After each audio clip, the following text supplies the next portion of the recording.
I'm missing a few video people. Sure. I'm missing you too.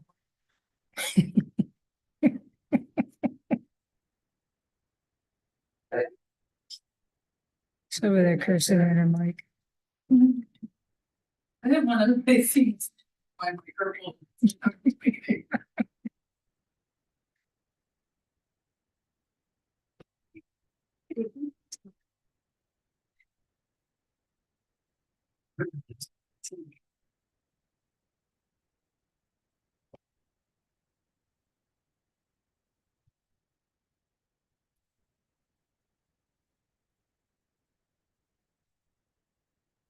Call the work session of the Isabella County Board of Commissioners to order. States.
January.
provide quality care or what Jackson County Youth Center. So that's put somebody outside of the county for the supervision.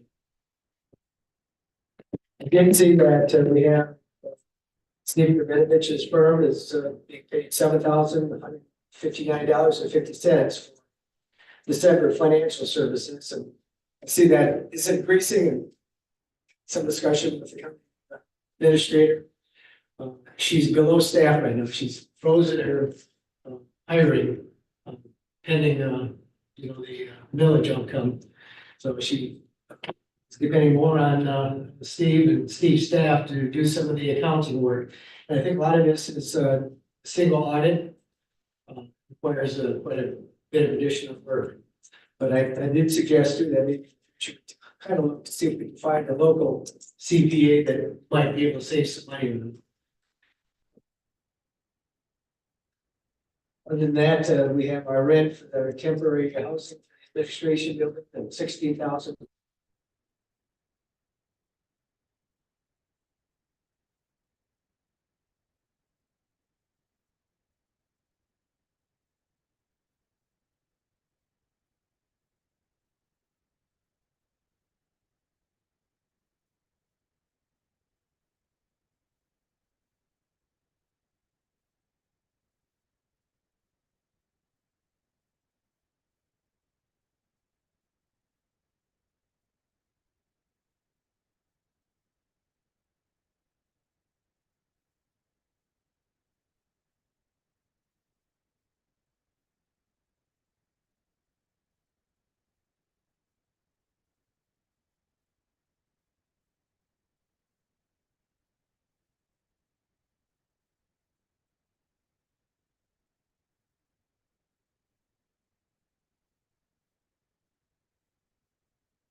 Security discount, early payment, or to avoid the late payment fee because our payment schedule doesn't line up with vendors schedule. So as you look through this, they're all in that kind of category.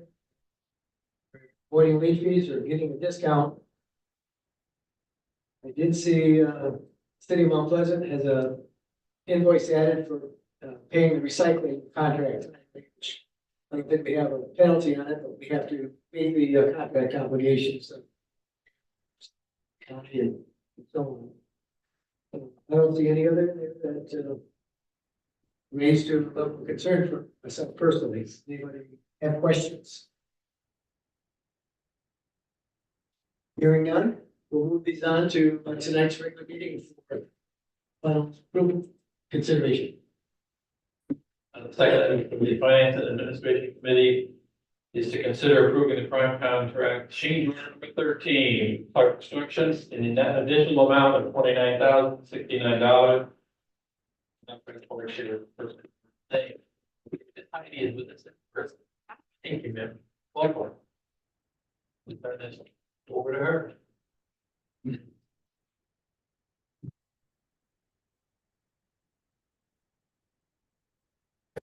Town contract change order number 15 consists of head bypass the drawing for the irrigation that we did have to remove and we did so we're looking at bypass that was for drawings was $495. That also included adding space sensors that were not identified previously on drawings. And all these costs here come from buyout. They have not come from contingency at this point. I just want to make sure that we are still working with the buyout savings from the bottom check back in 2022. Contingency still hasn't been touched and probably won't be. PCCO or PCO number 65, the freezer cooler, we found the did not have a floor finish in there. So we needed to add that in there, which is the epoxy floor. And that cost was an add of 13,232. The next item is when we were doing the value engineering efforts in early stages of buying out the project, we had a dish table that we reduced the size of. Unfortunately, the block wall that was to go around this dish table did not get updated on the drawings. So it was built per the original size of the dish table, and plumbing was already installed. Unfortunately, the plumbing is underground, so if we were to remove the block wall and tear out the plumbing and everything, that would be to make get a different size dish table. So that extra cost was then 4,200. Item there, the lift station, which is PCO 74, that had a concrete filling of the lift station.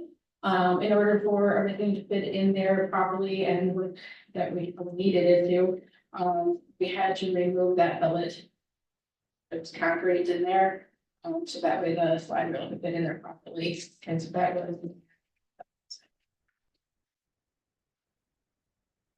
And then PCO 77, during install that the dishwasher did not have a drain tempering valve, so that was $52. And then PCO 79, we had the electrical panels, they were actually 6 inches deep. The metal stud wall, they were 4 inches, so we had to fur out those walls in order to make sure that the electrical panel did not sit in the room, kind of stick out like a sore thumb. So that was an add of $1,009. And then PCO 89 in area B, one of the security fixtures, plumbing fixture, the lab there was not identified as a division. It was just a standard fixture, so we needed to change that out, which was an add of $605. So that was a total of 29,000 and. That's 16. I'm sorry. 29,069. Thank you. Any questions?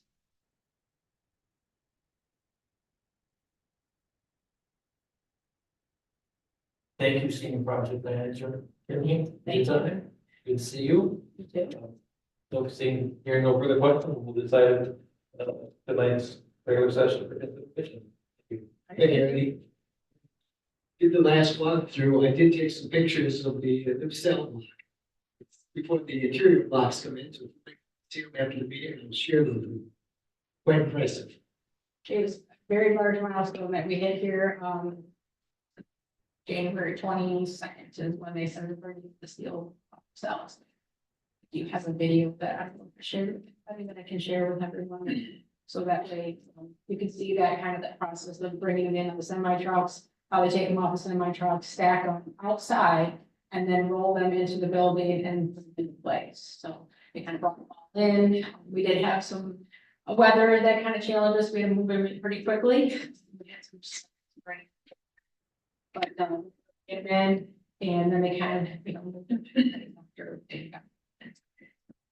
it's a pretty neat little process that they do, and pretty efficient. They know what they're doing and they do it all the time. So I think right now they're in the middle of putting the trusses out of those cells in that building. So it walked through this week to be able to see that. Thank you. Our next item is consider approving the engagement letter with Pearson Ferdinand LLP and authorize the board chairperson to sign the same. So the county's been involved with some litigation dealing with copyright infringement. It takes sometimes years through the courts.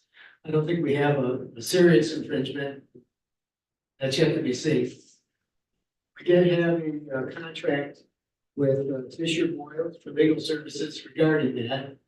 Well, some of the staff in Fisher Boyle's broke away and started their own consulting firm, legal firm. And so I guess at this point, I'm gonna turn it over to you before I trip over my tongue and make some mistake. Oh, I think you're doing great, Commissioner. I think you were on a roll and I'm shaking my head and thinking you got it. Really, all it is a housekeeping item. We had already engaged with Fisher Broyles for copyright infringement legal services. The folks who had that expertise broke off and started their own. Pearson Ferdinand, gotta love these names. And so that's all it is just housekeeping item, switching to Pearson Ferdinand. My understanding is Fisher Broyles did send a letter on our behalf to the illustrator and let them know that we might use the images for educational purposes. So we do feel like this will probably be the end of it, but they haven't come back to release us. So any wrongdoing, if you will, the illustrator has. Well, get into the lens, small budget operation, graphics, don't pull them off the internet and use them without sticky information. Even though you're, not looking to make a profit or anything. Any questions on this?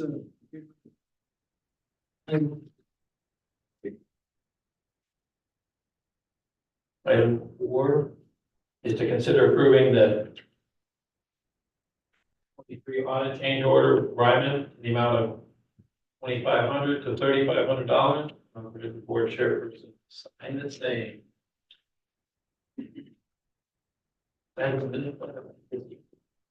In your wheelhouse, more. Absolutely. I would be happy to, Commissioner. So recently we saw a change order from Raymond on the fiscal 23 audit already. That was in regard to the government standard board, and they're having to implement new standards that weren't in place when Raymond gave us the original proposal and we engaged with them on a multi-year contract. That's already said and done. This change order comes about because of the number of major programs that need to be tested for our single audit. Single audit is in addition to our annual financial reporting, and it has to do with the programs that we get federal dollars. And there's a threshold if we get more than $750,000 federally, if we expend more than that, then we have to do what's called a single audit. Well, right in the contract with Raymond that we've already signed, it says if more than one program is be tested with a single audit, that it will cost $2,500 to $3,500 more. So we are on the hook for this. This just kind of formalizes that. So the two major programs, dollars we spent, obviously federal dollars, and the other is the Sheriff's Office and Correctional Facility. Since those are USDA funds, that program has to be tested as well. So just to kind of explain what the extra is for, but the parameters around the fact that they can charge for this and what they will charge is already in the contract that's attached. All right, the next item. Consider approving the change order from Quality Environmental Services, Inc. in the amount of $30,030 to the asbestos abatement project. Went through my information, for some reason I lost the material. Each of the two next items. I read them over 3 times, so I take a stab and I'm pretty sure I go up And I do see an Aaron on the Zoom, and I'm wondering if that might be Aaron Grove from Quality, just to, there might be a resource out there for you, Vice Chairman. Eric, are you there? Yeah, Aaron Grove, Quality Environmental. Aaron. So we see the $40,000 $30 charge, and I know that's really finding additional asbestos in our county administration building, and so the abatement costs to remove those.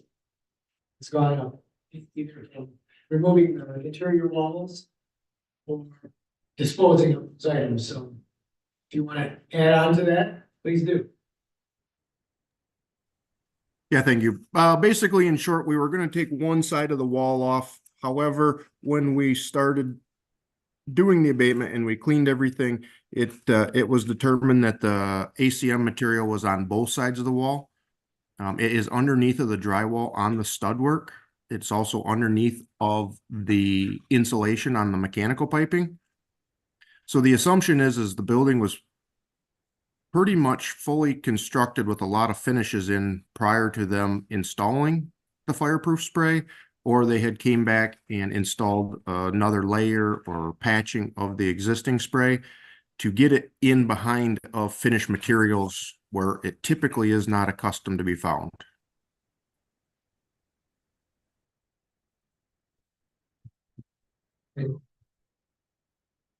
So we did have a meeting today with a Spicer Group and Spence Architectural.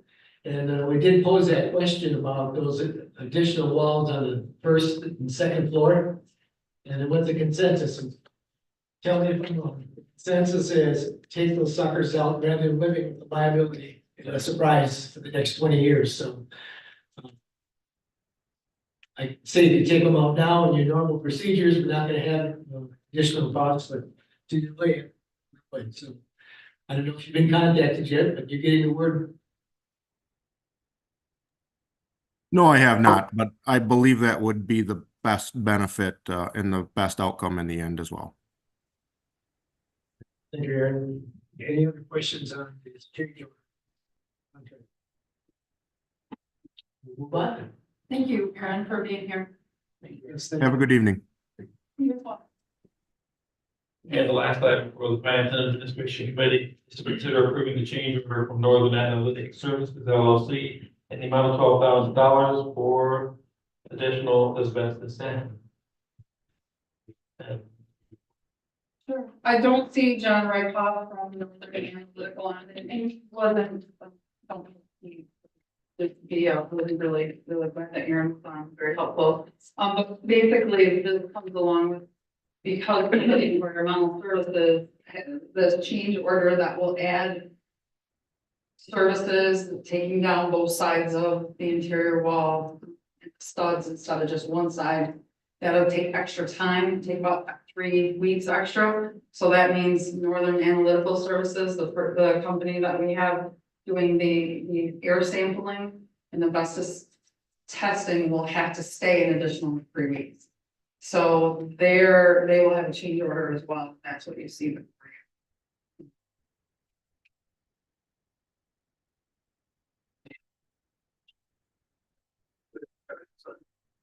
Hearing none, we'll move this item to our regular board meeting. Mr. Chairman, this completes the work of the Finance and Administration Committee. Thank you, gentlemen, and that brings us to Criminal Justice and County Affairs Committee. All right, first up, consider approving accepting certificate for 911 chemical project Warwickshire. The Warwickshire group is here. Yep, there he is. Again, this is hopefully the final signature in the long chapter pairing the lightning. Correct?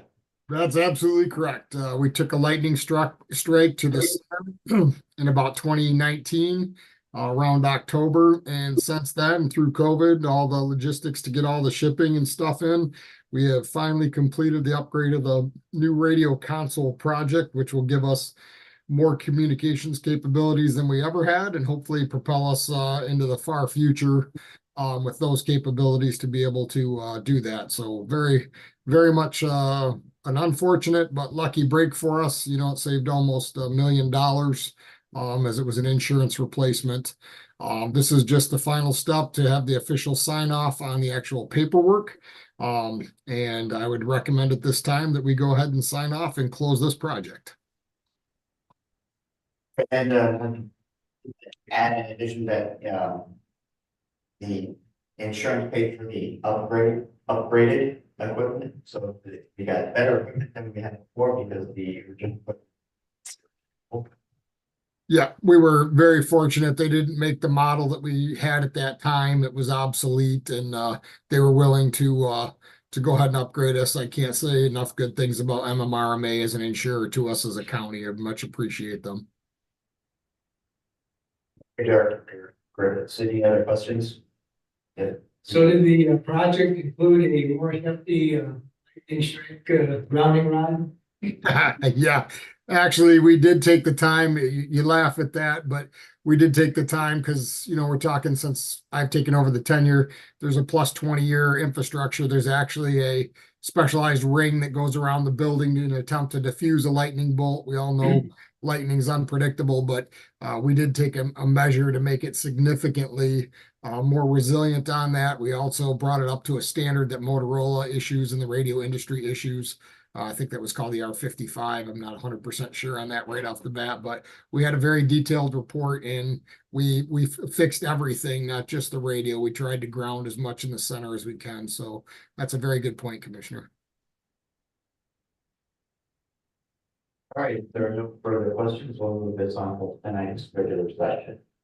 Excellent. Thank you, everyone. Appreciate that. Next item is consider approving the payment to Motorola milestone 2 in the amount of $439,746 radio multi-year project to upgrade the capabilities of our radios in Isabella County to get through these big box stores and local radios for officers have more difficult time. This is only a small chunk.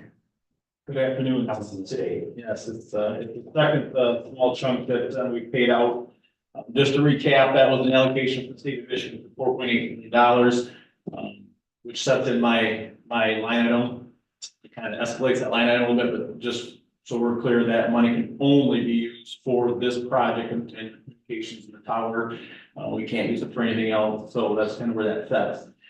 So this phase of the project is the widgets and gadgets, if you will. They're being shipped to our offsite location, which is Procom local vendor. They're being inventoried as they come in and checked off the box. So we'll have a few more of these milestones. There's 4 or 5 of them. For the commissioners, you know, the importance to know is that we have a process that we already tested once, and then hopefully it runs the same way this time. So check is paid. We submit that immediately to Motorola through their electronic system, the EFT system. That produces an immediate payment voucher for us that we can turn around and submit that immediately to the state. The state is extremely aware. We've had some multiple conversations with them the need to turn those funds around quickly for cash flow and stuff, you know, for the county. So last time I think it was under a week and we had it all 360 back to us. So worked very well. I don't anticipate any issues with that. We're excited about this tower project. We kind of wish we'd had some dirt moved, some slabs down and whatever else, but it's not quite there yet. But they keep telling me, you know, maybe March now, they'll start that work. It's just going to require a fence to get removed, cement slab and so forth. A couple of things are being worked on. We got that shelter for $1. That was a big part of that. They're doing some work on that currently to finish that up and prep that ready. The generator has been spec'd and on order. We've talked to Steve Facilities. We're gonna have a plan in place because they'll take the old one out of there, put the new generator in. I think he's gonna repurpose the old generator from BOC to maybe MSP or someplace like that, and then take that one and repurpose that one. So contractors that are coming in to do that said they could move those all around for us that day. So hopefully we'll have a pretty smooth process there. So there'll be a few more of these come through, probably all in chunks of about $500,000. I said Union Township, so you have to cover communications all the way to the school, casino. So the mapping you can show, of course, mapping colors on a map that shows what it's supposed to do. So until we get it up and running, you really know. And that's kind of why we're doing this in phases. We want to make sure the infrastructure works. So our goal is absolutely to make the city of Mount Pleasant box stores, the infrastructure, the hospital, all the CMU campus that struggles with all the communications, all the way out to the tribal entities and government buildings and their gaming buildings. It should reach into Shepherd as well. There's some talk about one in Gratiot County that may help that direction as well. So In the event that we fall short, for example, maybe it's, the tribal operations building did get good coverage. We're not purchasing any other thing out of this allocation until we know all those structures are covered. We'll put what's called BDAs or bidirectional antennas on those buildings. So we'll make sure we have our critical infrastructures, my Michigan, McLaren, you know, those places like that. We will have communications. We will test that pretty critically to make sure we have communications and all those before we move forward with the rest of the projects. We should point out that this really goes back a long time ago in terms of communication. Remember, those board used to get those angry people coming that volunteer fire departments because there was mandated by the feds, you go to 800 megahertz system and communications throughout the county and different pieces of equipment. And nobody was communicating together. The sheriff has been working to resolve that all these years. The Stower project is a part of that. Getting those, some of those dark spots taken care of. But if there's funds available, there's probably gonna be equipment rolling out to some of these departments and helping to unify the communications throughout the county. Correct. And thank you for your efforts on that. Yeah, I appreciate that. So yeah, correct. That's like the third phase of this is to replace all the law enforcement portables and mobiles. They're at kind of end of life, but they've been workhorses and they're all working every single day. We push the button, we talk on them, right? So they're good units. And the plan is to push those down to our fire agency, help with them as well. So yeah, it's a good project all the way around. You know, our Senator Roger Holt, helping get that rolling and be part of that. And like I said, a few times it started to come off track and I'd contact him at 8 o'clock at night. We'd have a conversation and by the morning he'd get it pushed back on the track. And so really will be a good project to be done. Any no other questions? We'll move this forward to session. Okay, next up we have approving the Gratiot County Livestock Emergency Response Trailer and Team Mutual Aid Agreement authorized for chairman to sign the same. This one's kind of near and dear to my heart, and I spent more than a few nights chasing cattle in the dirt and trying to get them in. What this entails is that the Gratiot County has been awarded a grant. Their agreement to the sheriff's department.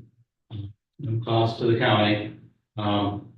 What's more importantly, it's not a trailer, it's gates and really important personnel to do it because I see what kind of damage a deer does. You get a 1,200-pound steer that's spit out and gets a little, and you just can't wave your arms at you. They really are pretty dangerous. So they have people that know how to handle it. It's very important. So I don't know if you want to add anything to that. Sure. I think you covered most of it.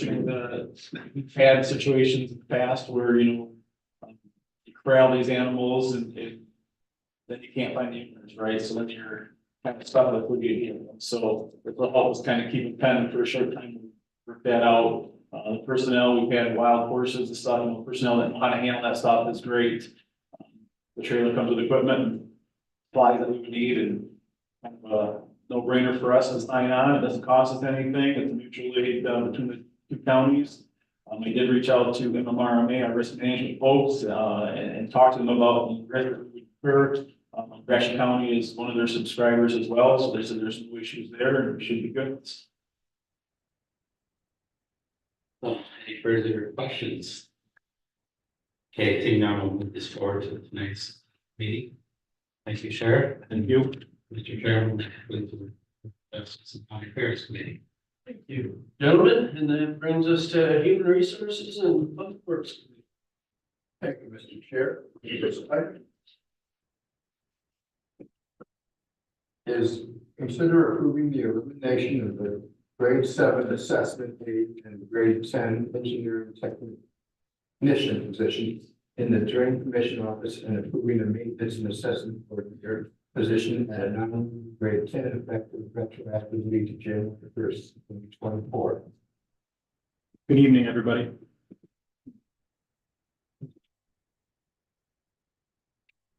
So since Tim had retired, our engineering technician, We had contracted some of those responsibilities out.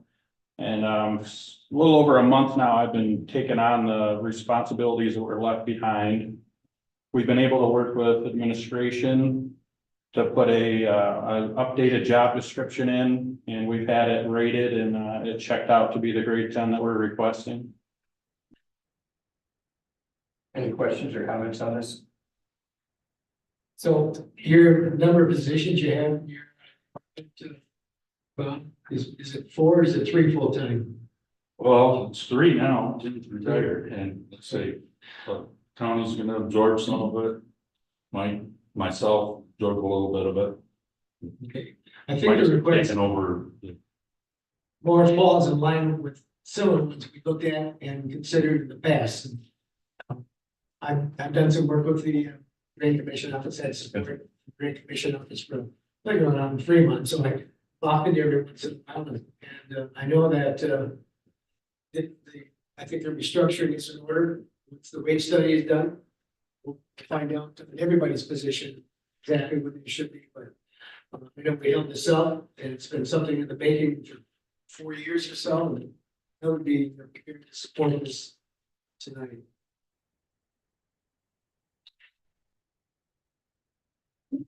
Yeah, we did hold this up previously when it was combined with some other proposals.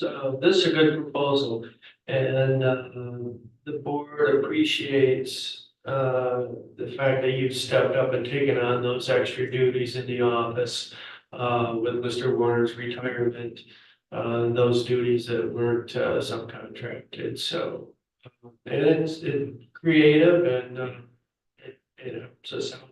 One less position in there, so yeah, we all appreciate that. about the only one we have locked now is landfill, which is in Spicer's working on. That's actually, well, it's not near the responsibility that it was a few years ago. Okay. Testing. On Anything else?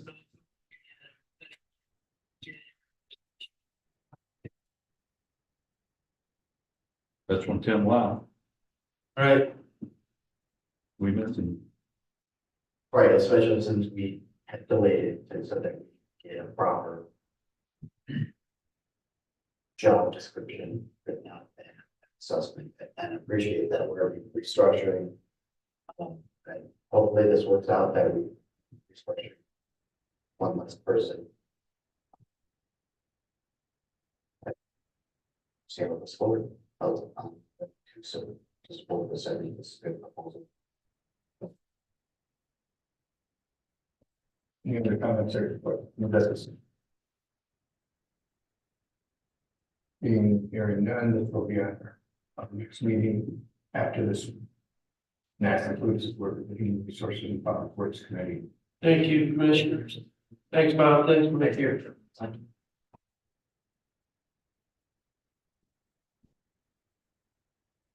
Hey, that brings us down to, intergovernmental affairs, no administrative controller issues, no unfinished business. Under new business, we have this proposal from Spicer Group. And I'm gonna ask my vice chair if he would make that motion on this. Consider approving the proposal from Spicer Group, Architectural and Engineering Services, rebuilding of the county administration building in an amount not to exceed $162,000, and authorize the board chairperson to sign the ensuing contract once approved by the council. So we knew right along that as walls and exposed weathering, and we've got ductwork. Oh, I'm sorry. Okay. Interrupted, let me interrupt and say, I do think there is someone on the Zoom from Spicer too. Not, I mean, please continue, but I just wanted you to know, there is a Mr. Derek from Spicer, so just to let you know that resources are. So anyhow, we knew we had to get some professional services to start planning the restructuring of that building to get back in, so I know the county administrator, we tried to go out on RFP process, that didn't work out so well, and, she used her ingenuity and reached out to some local, professionals, and Spicer stepped up. And I guess we'll, give it, floor over to Eric at this point. We had a Yeah. meeting today. Yeah, I know my staff was able to meet with county admin folks and yourself to kind of go through our proposal and go through your needs and your facility. So I think Dave Marr has set up this proposal to get the engineering and architectural done to the point where we could put out bidding documents on behalf of the county within 3 to 4 months. So that's kind of where we're lined up so that, the building can get constructed and you guys can get back to doing business in that facility. That doesn't mean that, the amount that we'll be approving tonight, if this passes, won't be amended at some time, because there's still some items that need to be answered. And so maybe amendments in the future. But one thing I did ask to approve, this is something I've been asked by a lot of people in the townships that I represent, is why keep the building? Why not just sell it, move on to another building? And I know that even if we're gonna sell the building, we have to still take all the asbestos out, or it's not gonna be sellable. But I asked the group, what would it cost in a ballpark figure, without getting exact, to move ahead with our current plans to restructure that building, continue using it for the next 20, 30, 40 years, as compared to building new, getting additional land and so on. So by the process that we're going through, the ballpark figure, which could be high, could be low, obviously it's too low, is $200 a square foot. We're looking at 27,000 square feet, so that's about 5.5 million. I think it's gonna be more than that, my gut feeling, but to replace that building, we're looking at anywhere from upwards to $600 a square foot. So that's like right around $16-17 million.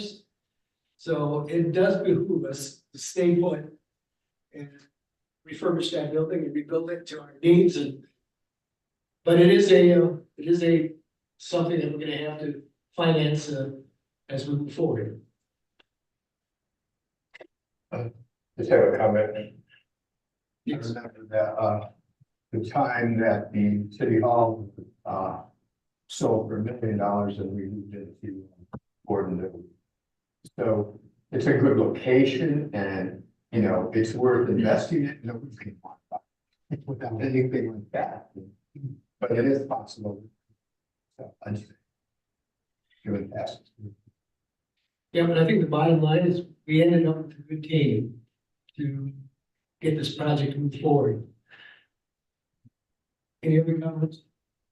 Commissioner? Just one, how's the county, and we talked about how you want to reimagine the spacing in there with different, how does that fit in with their work?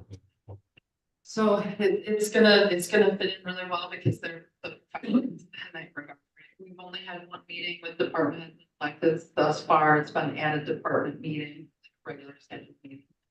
We'll have some more discussions there, but Spicer will really come in if this is approved and start with their conceptual design stage, right? And we'll talk about what that building needs to be in the end before one penny is spent on rebuilding that. What it's gonna look like. We need to know, are we going to revisit the same type of office structure? Or are we going to do, our concept? We're already talking about maybe having tenants that actually pay rent and so have some revenue generating piece out of our square footage, perhaps. We're going to work with the professionals. We'll start as early as tomorrow to start setting up meetings that this is approved tonight.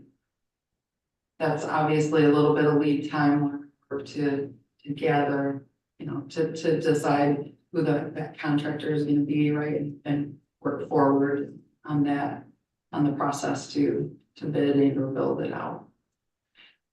We had a good give and take today. We were able to throw some ideas out on the floor and get some answers back. But I know that we worked with all employees and come up with a needs assessment and design the building, so it will serve us for a good number of years in the future. Other questions, comments? The abatement's only a little bit, they said they're getting close to having third floor, removing those walls, interior walls, kind of added some time, and then there's the materials on the inside of dormers, so those needed to be removed and saved in case we use them later.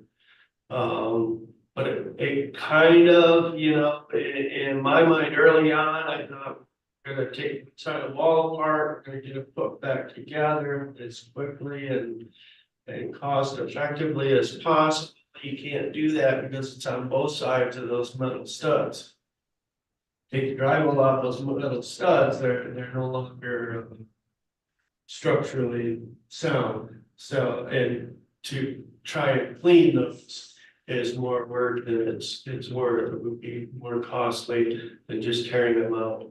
So now we end up with a kind of a wide open space, which gives us an opportunity to kind of reimagine, you know, how much space do we need?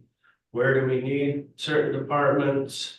Do we have any space that's extra, you know? Certainly, we have privileges, safety and security. This building was built in 1917.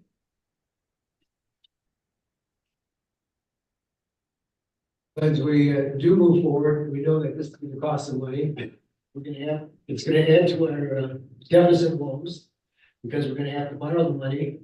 Hopefully, we can bond it over a period of 10, 20 years, but we'll have to pay those bonds back, so it's just one more thing to think about. Sometimes the good news never stops. I would add, that Spicer already has come to the table with a potential cost savings.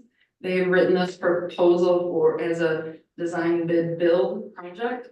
And today we talked a little bit about doing a design build project where we work with a contractor up front with the design team so that there can be some ordering of some of those long lead items. There can be, you know, input and interjection from the contractor during the process. So that can help speed things along, and it can help keep Spicer's costs low. So we are in the motion tonight. We have got a not to exceed cost. So those changes that Commissioner Jelizinski or Vice Chair Jelizinski talked about are actually going in the right direction for us. That cost is actually down.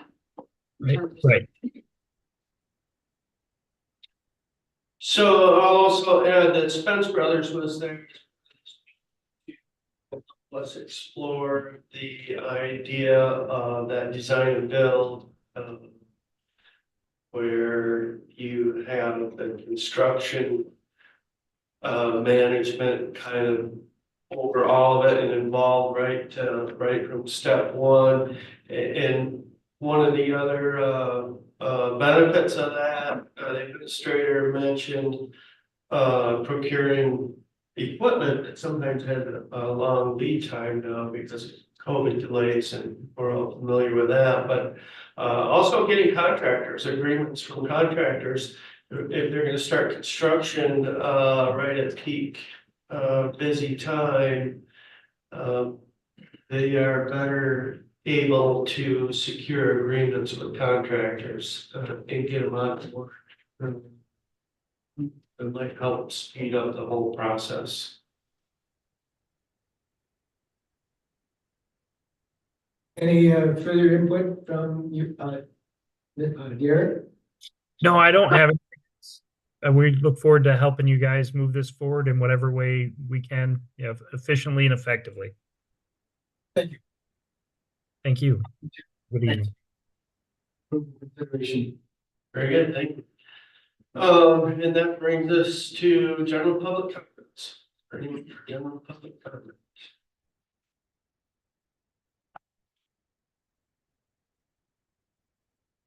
Seeing no one for general public comment, announcements, Commissioners, any announcements? Yes, sir.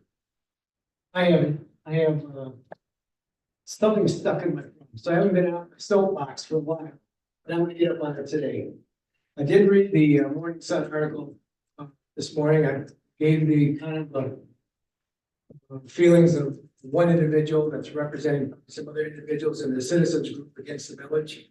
And, but I did find the article did, I think, do a good job of reporting some of our other concerns with the village.